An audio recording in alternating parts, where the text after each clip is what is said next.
Welcome to the Seattle Investors Club podcast with Julie Clark and Joe Bauer, where we share the nuts and bolts of real estate investing from our 20-plus years in the industry. Sit back, relax, listen, and immediately take action. Are you ready? Here we go. Welcome to another edition of the Seattle Investors Club podcast, where we talk about the nuts and bolts of real estate investing. My name is Joe Bauer, and I have my business partner, Julie Clark, on the line today. How you doing, Julie? Hey, everybody. Happy holidays. We're around Christmas time, so what's up? Ho. Today, we're going to be talking about how to build your success team, and we're going to be giving you a few different scenarios here. But as you all know, team is very important. We can't do this all ourselves, although sometimes it looks like that from the outside, but we're going to share with you who we think is important on our team. What do you think, Julie? Heck yeah. I started off trying to do everything on my own back in the day and quickly realized that was difficult. But I guess there is the on your team, and then there's the quote on your team. The difference being somebody's paid to be on your team or compensated to be on your team, and the other is part of just your network team, I guess I'd say. Meaning people like your title rep and your escrow rep and stuff like that. So we'll go over both of those teams today and what you can do to be successful and making sure you have all the right players in place. Nothing, I will say though, nothing can be better than having a wonderful partner like Mr. Joe Bauer, marketing guru. Or Julie Clark. And that's probably like the number one team thing you need to consider. Although I've got to say it's hard to find the right partner. So make sure that you vetted that person before you just jump into a partnership or a team partnership. Exactly, because you're going to be talking to that person a lot. I think there's actually some tests, or some of the gurus out there have actually some sort of personality test that they talk about. I can't remember the name of it right now. You probably all know what I'm talking about. Lots of companies use that, where each person on the team takes that test to see if they're a good fit or what they like and that sort of thing. We never did that, but we pretty much found out quick enough, and still every day, on our strengths and weaknesses. And luckily, Joe and I are somewhat opposites, which makes for a beautiful relationship. Yeah, and something that people may not realize is that Julie and I kind of tested the waters running an investment club for, like a couple of years before we ever decided, hey, we can be partners and our personalities work together and we have these different strong suits. So it wasn't just like, hey, this seems like it would work. Let's be on the team together. There was quite a bit of just hanging out and trying to do business in a different light before we even decided that we should try and do a real estate business together. That's right. I'm much more of an analytical mind. I have an analytical personality. And when we were going to start hiring people, I think it's funny because Joe is the marketing expert on our team. He's the level-headed one, the more the equalizer of between the two of us, where I kind of spin crazy all the time. And I remember what he said one time to me, Joe. You said, "Let's just hire people that we like. Like that's the first, that we want to work with, that we want to hang around with." I always thought that was genius, because I'm like, what's their resume? What have they done? And he's like, hey, chill out. Let's just make sure we like them first, right? Yeah. That was when I went, yeah, okay, I see how this guy works. So it's been really great having the influence of my partner Joe on, and this is probably a great topic for him to take the lead on, because he seems to be the calm and the one that knows how to hire the best people between the two of us. Well, we've definitely and have learned a lot, in the people that we've hired, I think.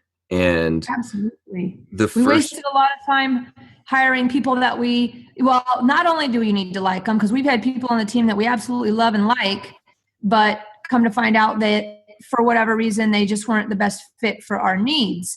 And I'll say that it took us too long to cut ties. Both of us, probably on both sides, wanted to cut ties amicably, but we drug our feet a little bit. So one thing I've learned is if it's not working, both parties probably know it, and you can be honest about it and just move on, Yeah, I completely agree. And the first step, and I truly believe in still this, taking this first step, do they pass the hangout test, right? And do we really like them? And then you go down that road of, giving them the tests and giving them projects and actually seeing if they have the right type of personality that you want to hang out with, and that has work ethic, and that can get the job done, and will do things without you having to tell them to do them, type of, and on and on and on and on, as we are still learning. But, Right. And I'll say one little tip for you guys. A good place to find potential teammates is actually at the local real estate investment clubs, right? There's all kinds of people with all kinds of skill sets, with all types of backgrounds, and of course, all types of personalities at your local real estate investment club. And that is really the breeding ground of where we pull, people onto our team in different capacities, definitely on our acquisition side and stuff like that. We've been lucky enough to be able to pull from, our sphere of influence and our friends a little bit on the hiring of employee side, which is great. But don't overlook your investment clubs that you guys attend as great opportunities to find not only partners, but your network that you'll need to grow your team. Yeah, because you never know. Like, it's really interesting that people will come to the networking clubs, and sometimes, or a lot of times, they're even new to real estate, but they might have an expertise in something else, and they're trying to figure out if real estate's right for them. But you getting to know them, it could be an opening of several doors, right? It could be that, they are right for real estate, and you want to partner with them on a deal, or they maybe aren't right for real estate, but they have this expertise of graphic design. So then you add them to their team as your graphic designer or marketing or whatever it may be. But these clubs just have a wide range of different people with different expertise. So it's really cool to use that as a networking ground. Yeah, for sure. For sure. So should we break it down between, I guess if you're a one person show, I'll say politically correct. If you're a one person show, there's some fundamental, we'll call them team members, that aren't really a paid employee by your company, but that you need fundamentally to make your operation run smoothly, even if you're the only person in your company. So you ready to jump into that, Joe? Yeah, let's do it. The one person show. The one person show. From my perspective, I know Joe, when he started out, he had a partner, right? You had a partner when you got started originally, a different partner than me. And, so me, I started off on my own. I came from a background of real estate and sort of just pivoted in what type of focus I was going to have. And I thought, I got this, I know about all these things, these subject matters. But really what it comes down to is, I'll give you a little list of the people that you need to have on your team. Number one, you need to have a good attorney on your team, an attorney that understands real estate investment, that can help you correctly set up your entities or give you guidance on what type of entity that you should set up. And maybe even, it's best to think about the big picture from the start. So even a asset protection advice and how to look at your global picture and make sure, think about in the future where you would like, what are your goals on how to grow your company? It's much easier to get it set up correctly from the start than, have to backpedal or move sideways during the process, right? When you got big deals going on or big opportunities in front of you. So give some thought to that in the beginning and get with a good attorney and a good asset protection professional and get yourself set up good from the start. We won't dive into the details of that because that's probably we'll have somebody on the podcast here that'll cover all that in more detail that are experts, since we're not the experts there. But, and of course, beyond the attorney, you're going to need a good title company that understands real estate investing, that is super responsive to you. And, one of the tips might be the title companies that work with auction groups might be a great place to start. If you're like, I don't know who to call, I don't know which title company is going to be the best. There's 20 of them. Which one do I pick? Well, the simple answer is just pick one. But the more dialed in answer is, if you can, find out who the auction groups are using for title, because those guys and gals at that title company are going to be much more savvy and understand what your needs are as a real estate investor. So there's tip number one. And then use the same title company over and over and over because you'll develop that relationship and they'll end up being super responsive to you if you reward them with your business. And, you might have opportunities to buy deals where you need to get stuff done fast. And if you are kind of a onesie, twosie throwing deals to this title company and this title company, I'm sure you can all understand you're not going to be the priority and you might be, in the back of the bus on that one. So over here in Seattle, we use Tycor Title. John Kirkpatrick is our guy there. He's the man. He saves me a lot of time and does a wonderful job for us here at Seattle Investors Club.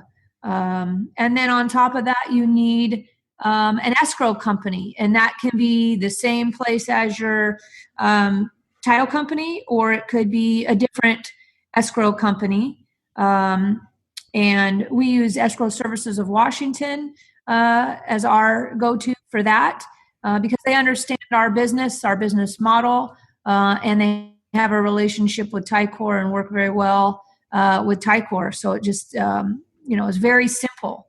When I open up a new file, I copy them both. I say, please, pull title and open escrow on this property. And, they know to communicate with each other past that point, which is fantastic. So title, escrow. What also is good, I think, to have on your team is an inspector that can work for you as the buyer. When you're selling something, the buyer brings their own inspector. When you're purchasing a property, it's amazing how much a good inspector can do for you as far as your negotiations go. So I highly recommend that you take advantage of using a home inspector, even if you're going to do the deal one way or another. It's worth spending a few $100s to have a home inspector go in there and give you some leverage if needed on your deals. I mean, we just had one deal out in Maple Valley where I walked in there. The house, I call it a prehab, just needed paint and carpet. The cabinets were actually in good shape. They weren't brand new, but they were in almost pristine conditions, great countertops, good roof, good windows, good yard, good deck, everything going for it, good systems.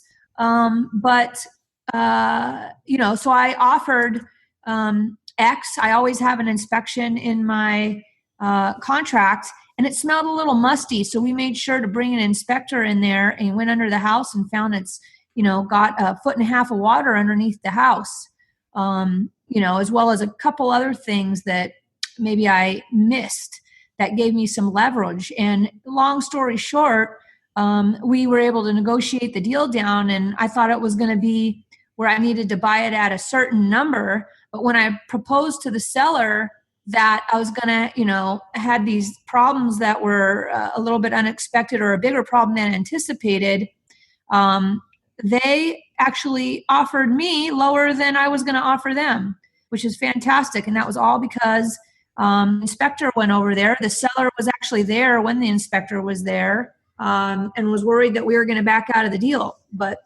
lo and behold, we just got a better deal. So I can't tell you enough how important it is when you're an investor buying properties to have an inspector that you can call every time, that knows your MO and knows.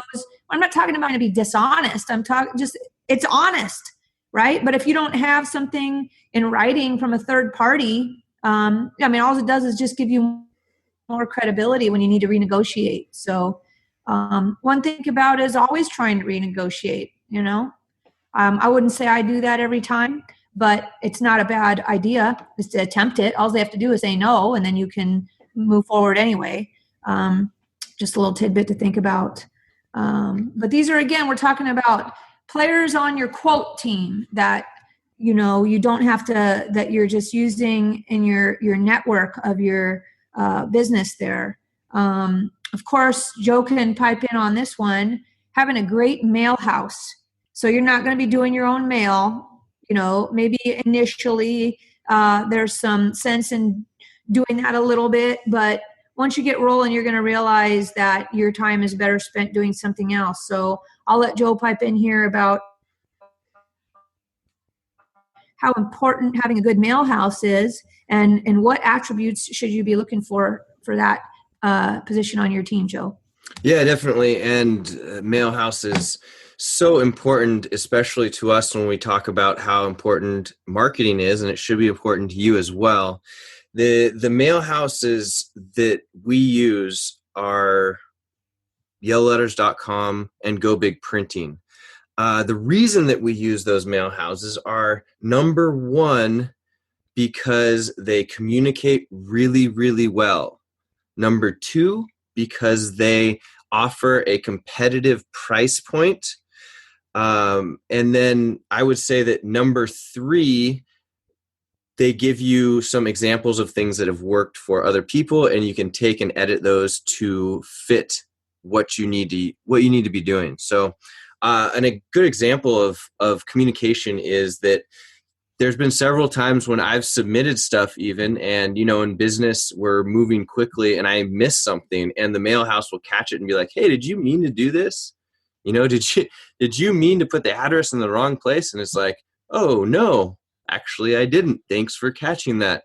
And they also learn my communication style.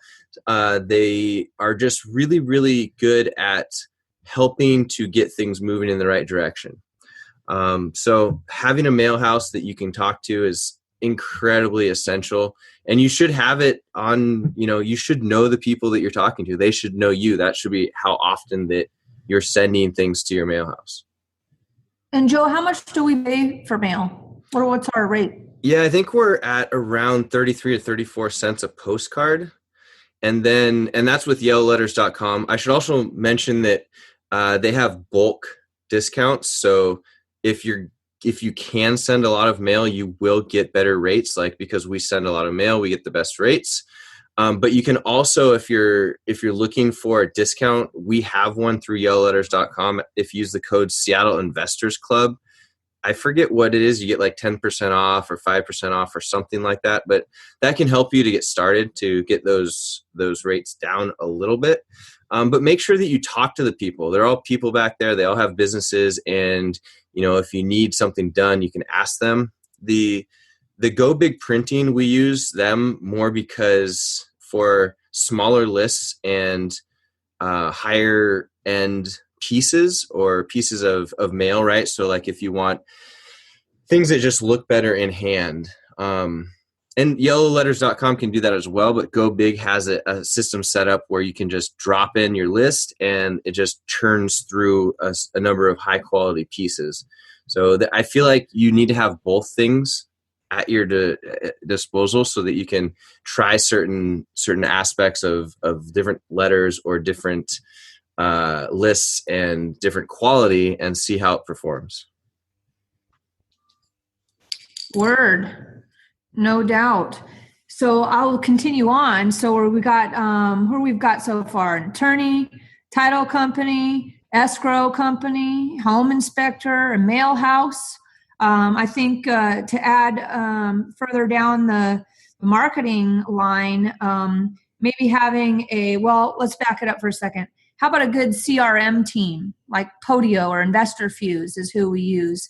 That needs to be it's a service that you pay for, but it is part of your team because, if you do enough business, you're going to have questions for them. Right, Joe? Yeah, absolutely. And that's kind of one of the very nice things that we've found with using Investor Fuse. Because when we started out, we had Podio, and I highly recommend using Podio as a CRM. But the tricky thing about it is you have to have a vision to build your own system. And I did. I love doing that stuff. So I built our own system out. But then it got to the point where I was doing a lot of the IT stuff. So we'd have just IT issues, and I can do that, but there was a better use of my time. So we bought into Investor Fuse, which is built on top of Podio, and they come with a whole IT team. So when there's something that needs to be fixed or a feature that we'd like to be added, then we just go to them and ask them about it. I'm still the go-between because I like talking that language with people, but I don't have to actually get in, deal with the code, and do all that stuff that I'm definitely not an expert at. So yeah, having that team behind your CRM, even if it costs you a little bit extra, I think is so beneficial. Not only that, but they can sometimes give you information on what's working for other people, and then you can implement it in your business. Word. So that's Investor Fuse, everybody. That's who we use. Use whoever you want. We're just telling you who we use and who we have success with, because the last thing you want to do is overthink all this stuff. Really, again, the correct answer in all this stuff and setting up a team is just take action and do something. If you have trouble nailing down who you want to choose, just choose someone. Other than that, we're just going to tell you who we use, and you can use it or not.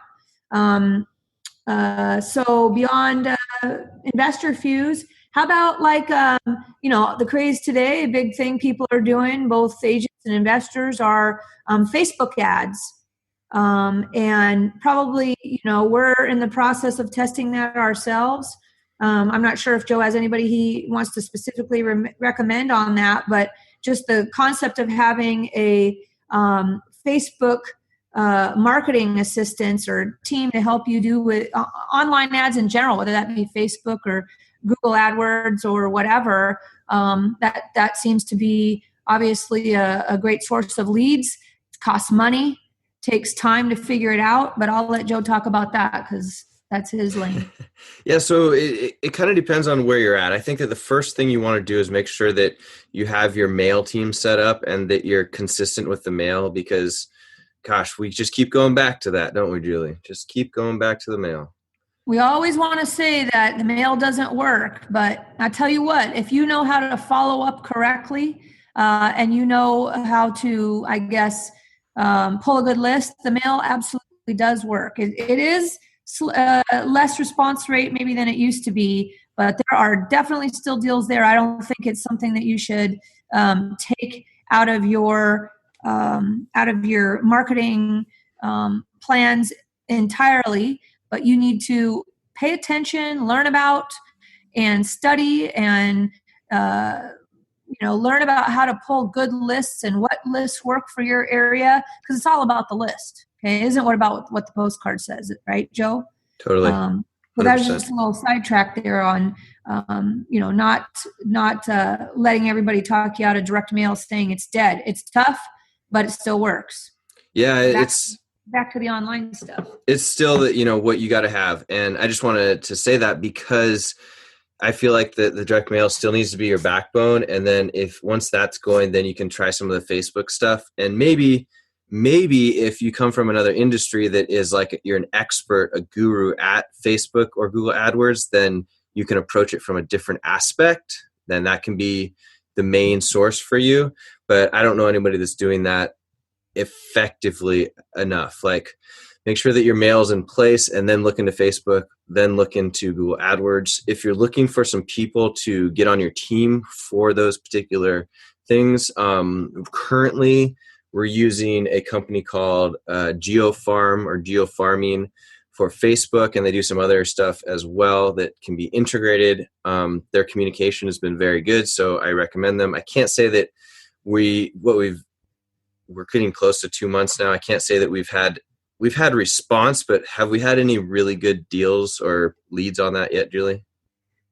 I don't think so. We're in follow-up, Okay. I'd say, I think we're advised that you need to get at least a minimum of 90 days in before you can even really assess that situation. So I do know it's actually a very big tool used by traditional real estate agents as well.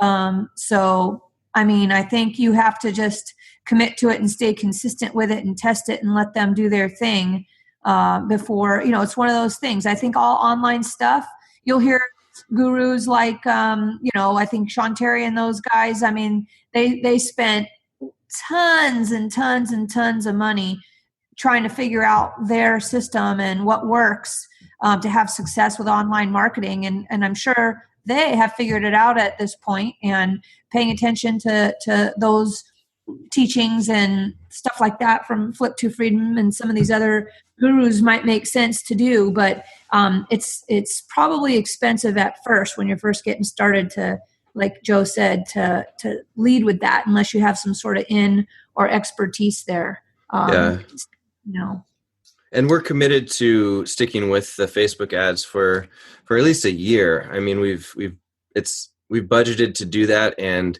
like Julie said, it's in the follow-up. So rarely are you going to get somebody that's knocking down your door and says, buy my house and buy it at, a win-win for everybody. So you got to stick with it for a while to see exactly how that's going to play out. And then if you want to go with Google AdWords or down that road, there's a great guy named Dan with the AdWords Nerds, and I believe it's adwordsnerds.com. He's a fantastic guy. So if you're looking for Google AdWords help, I recommend that you check him out.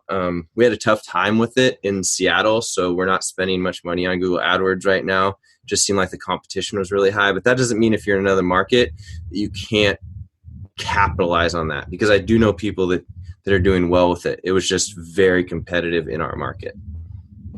Awesome. Good stuff. Man, we're just giving you guys some really good resources. So don't overthink it. If you need to use, we just saved you a lot of time. These have been all vetted by us. We've been doing this quite a while. So hopefully you guys find that helpful. Moving on, let's see here. How about also, let's go back to having a good local real estate investment club as part of your one-person show. Even two-person, no matter how many people are on your team, getting involved, networking, network, right? Totally. Is important. And of course, hooking up with more than one club in your local real estate market is highly advised. They might all do things a little bit different, have different people attending. And so, I've learned the most from the local real estate investment clubs, I think, and the people that go to those versus the national guru stuff. I'm not saying you should not do and listen and pick your favorite gurus, but you need to get hyper local then as well. Don't get lazy and not try and jump into that community, because that's where you're going to find deals, money, partners, advice, contractors, everything, good stagers, good agents, everything. Hard money lenders, everything you need in your local market. So I think you all know we're here at Seattle Investors Club. That's just seattleInvestorsClub.com. You can find us there or on meetups. Come check us out. Come visit. We'd love to see you there.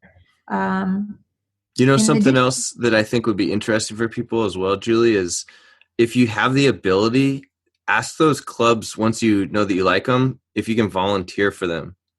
Because then it really gets you involved with like what they're doing. You start to have side conversations with people and learn more about their business and the people that are actually, movers and shakers that come into the room.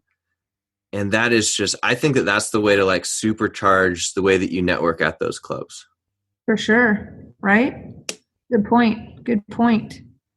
I'm going to keep going here so we don't go too long, but one thing, I'm going to back up for a second. One thing I didn't mention is you need to have, as part of your quote team, a good property research resource. And that means for us, for example, we use Property Radar. That's propertyradar.com. That is such an awesome tool. I don't think they're in every state, but definitely out here on the West Coast, and they're in Nevada as well. I don't know all the states that they're in, but if you have access to Property Radar, this is your lucky day. Check them out, propertyradar.com. It's super affordable. It's where you can do custom list pulls. You can research properties. They have all kinds, it's totally dialed for investors to find comps and even help you calculate your deal analyzers, all kinds of stuff. Tell you if it's occupied or by an owner, or if it's absentee and occupied by a tenant. Very, very good. Commercial properties you can pull, apartments you can pull, everything. Highly recommend it. Some other, what are some other ones besides Property Radar would be maybe Realist. If you are a real estate agent like me, as you should be, by the way, if you're not and you're in the real estate business, somebody on your team needs to be a real estate broker. I'm just telling you, you guys are leaving a lot of money on the table if you're not doing that. If somebody on your team is, or you're going to have somebody on your team that is a broker, what we have access to is called Realist. And that is a very awesome research tool.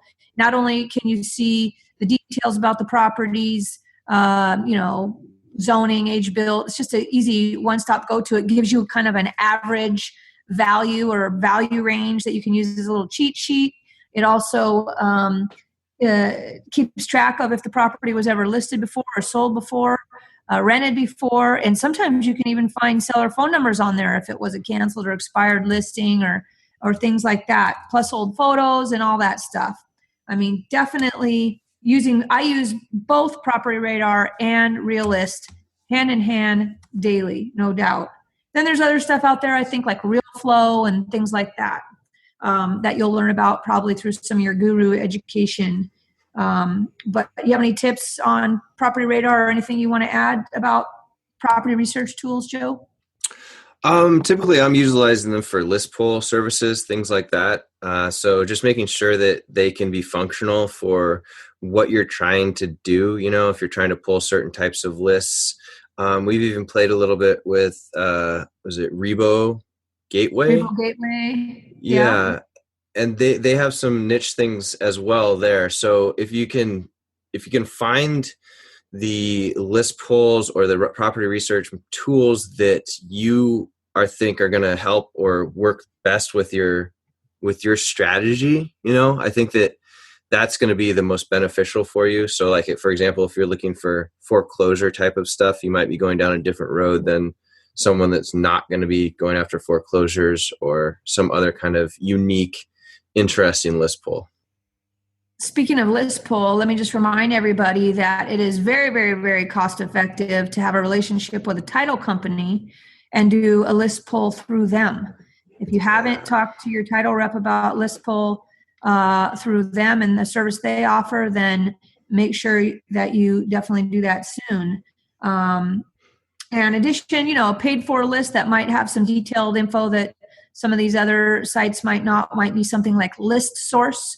I actually think a lot of title companies might even use List Source, but those are things you can check out for your property research, quote, teammate, right? Yep. And then let's moving on. How about skip tracing? Skip tracing is, whenever you're going to send out a batch of mail, most likely you're going to get some return mail that happens as a part of that process. Those are, we keep track of those in a separate spreadsheet. And I guess I'll say we have yet to find a good skip trace house that we use on a regular basis. I'll be honest with you, I just did a little project just on our own return mail to see what would happen or to see what info I would find if I could find info quickly. And I used Realist to just plug in the addresses, a combination of Realist and the King County or whatever assessor's website. I used those combined, and I was really actually able to solve, I'll say, 75% of the problem with the return mail. So yes, it took me a moment. It's a very trainable task, and I want to do it myself the first time to see what kind of success rate I'd have. That, of course, requires you to have access, ideally, to the your MLS or have access to Realist, or I think it will take longer. But that's how I did it. It's worked great. So we have we're going to have a list of that going out. Those are gold. Those are really good leads. We hope. We'll let you know. Yeah. But what was the skip trace company that lots of people use? I don't know if they use it, but that's recommended. Was it TLO? I think TransUnion, TLO. That's a paid for service.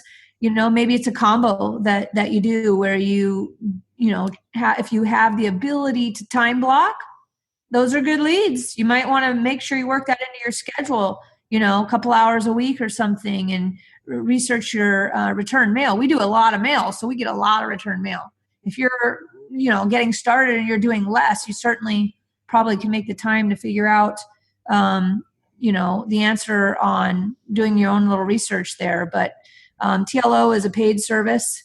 We'll let you guys check into that to see if that's something you're interested in. What else? Beyond that, well, you definitely need to have a good real estate agent on your team, real estate broker, as we call it here in Washington State. If you don't, you are making a mistake. You should always have a second pair of eyes give you thumbs up, thumbs down on the deals that you're looking to buy. I'll tell you the number one thing I see people making a mistake on. I see a lot of contractors, general contractors, get into the house flip business. Okay.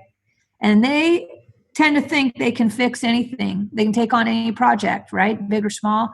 And they can, right? But for some reason, they also think they're marketing geniuses.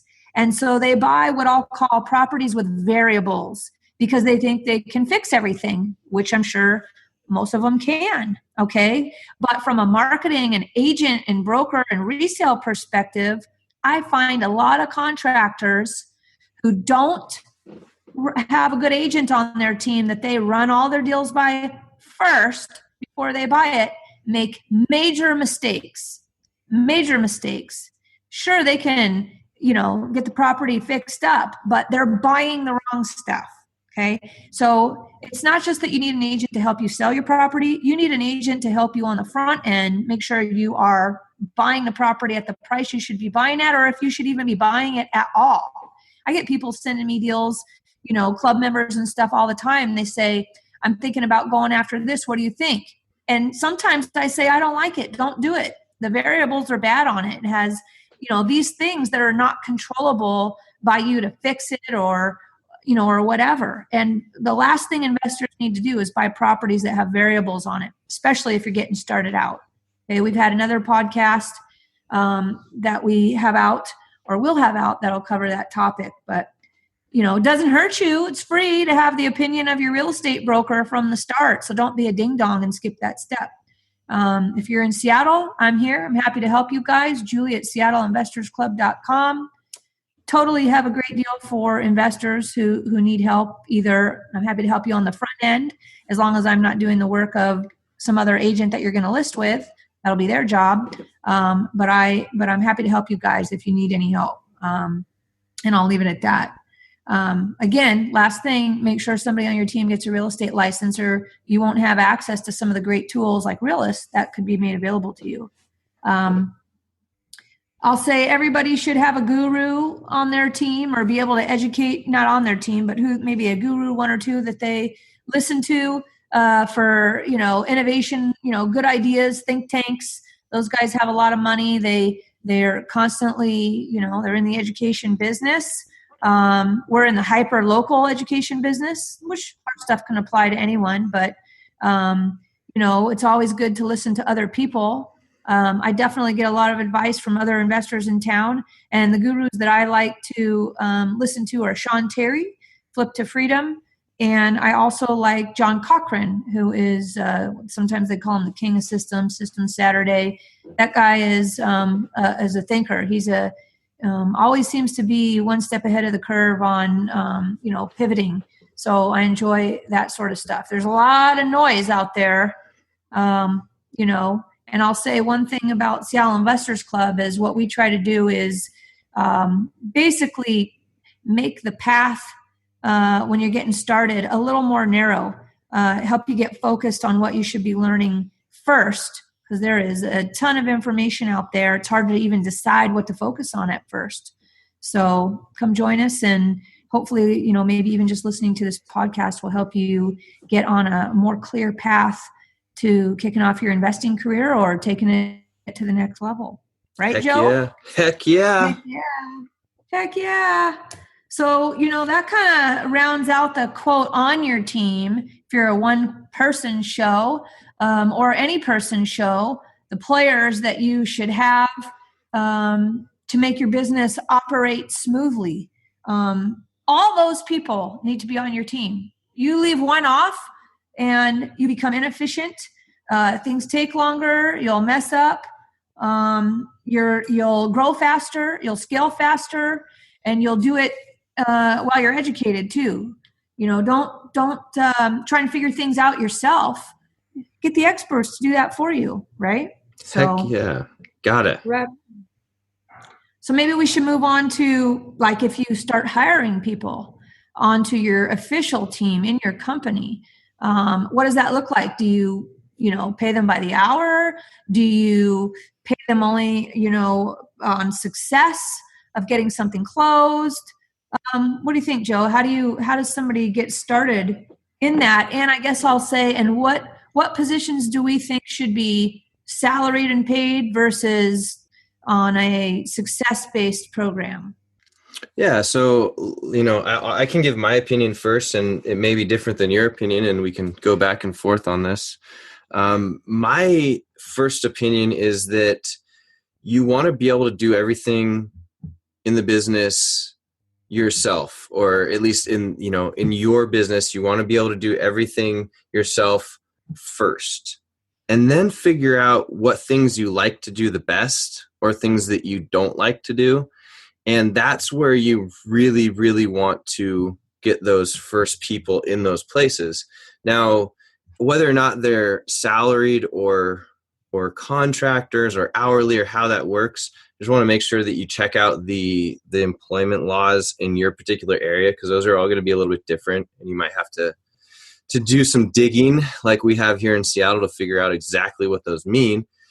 But yeah, I would say figure out what doesn't get you excited, and find somebody that does get excited about that thing and get them onto your actual team as soon as you possibly can. But make sure you understand it too. And that goes back to like why Julie and I are such a great fit, because she does what she loves to do and I do what I love to do. And I don't think either of us really want to do what the other person is doing. No, we have no overlap. I see, we see people at our club partner up or come in as partners all the time at Seattle Investors Club, right? And they don't have a clear definition of who does what, nope. Right? Or they both like to do the same thing. And that is a recipe for inefficiency. So when you're off picking your partners or divvying up the to-do lists, make sure you're keeping in mind, like, this is such a Joe thing to say, make a list of the things you don't like to do and get somebody else to do them, right? Yeah. That is totally the way he approaches things, where I'd be the opposite. I'd be like, well, this needs to get done and this needs to get, I mean, that's why you complete me, Joe. Well, I think that both of our opinions are valid, right? So that's how I look at things, and you've been successful doing things the way that you like to do them as well. And people will also resonate, some with me and some with you. So it's interesting to hear the different viewpoints. Heck yeah. So I'll say from my perspective, there's two things when you're adding your first person to your official team. You either maybe might need, in my opinion, a call person. We call them a call ninja, somebody that's going to answer the phones, set the appointments, do the first debriefing of the sellers, take the lead sheet information. Now you can hire a VA to do that, I guess, technically. But you know what? I actually think it's much better to have a live person that you can talk to every day that's in your office or at least in the same city as you are, not only for team building and, the quick conversations that need to be have, but it's more fun when somebody's actually really on your team, not off in another country, and that's just my opinion. I know people have success with using VAs for that sort of thing. And we use VAs, but we don't use them for our call team because in our opinion, that is the number one spot on our team. Well, I guess I would say marketing, consistent marketing is the number one thing that'll keep your business going. And I'm just lucky enough to have a marketing partner in Joe. So I'm spoiled and I haven't experienced the failure of marketing because it doesn't matter if your call person is there, if the calls aren't coming in, which is going to be, first line of defense is somebody actually doing the marketing. So maybe I'll reverse what I just said. And having either you're the consistent marketing person that gets the marketing out the door, or you have somebody on your team that makes it happen, right? And then behind that is a call person, call ninja that takes all those calls. So you can focus on, you can focus on getting to the appointments, or you can focus on scaling your business, whatever it is that you like to do. Right, Joe? Absolutely. Yeah. Well, we went through like I said, marketing is the key. What's the hardest part of, what do you think a good trait of a marketing team member would be, Joe? Probably just someone that's able to be very systematic in things, like develop systems so that you do it consistently. Like I have systems set up in my calendar that I know that I have certain days that I'm working on marketing every single week. And then also reminders that pop up on a monthly basis so that you have certain lists that are going out weekly and monthly. And then that gets into, people that you will have help you out with those particular things that are doing, like scrubbing your list for you or taking the return mail off of your list for you and that type of a thing. But I'm sure that it has to just do with someone that's systems oriented and can work like a bit of a machine, in that, like you said, it has to get out consistently. And if you get they have to be organized. Yeah, absolutely. Organized, consistent. It has to get out consistently. Even if you're, not as good or not up to date on like pulling the people off the list or scrubbing it effectively, it's more important that it's getting out the door. It really is. And you want to have all of those things, but you need to know that, like, all right, on the first Monday of the month, I'm working on getting my next marketing piece out every single month. Yep. And as far as getting those people paid, everybody getting started out, I'm sure, would prefer to pay people on the success of having a deal closed, right? But I'll tell you, boy, did we go through that where we tried both ways, paid or success-based. And for your key, most important roles, which would be consistent marketing and somebody who's going to be on the phones and setting appointments for you and taking those calls, people will burn out very quickly if they're not getting paid. Unless they have no vested interest in it. If there's something, that's not consistent, they're also not accountable and not as accountable if they're not getting paid unless something closes, right? And that all sounds good from the beginning, that you're going to get paid more as deals close than you would on an hourly basis. But honestly, we have found, and Joe, you can correct me if I'm wrong, that paying somebody by the hour to do tasks that need to get done that are important is much more effective, and they're much more focused, and they perform better if they know they're going to be paid, when they do their work. Would you agree? I would have, when we first started, I thought it was going to be the other way. I think that we get caught up in the mindset of, we're entrepreneurs and we're motivated by results, but a lot of people don't think the same way that we do. So I'm completely in agreement with you now that having that consistent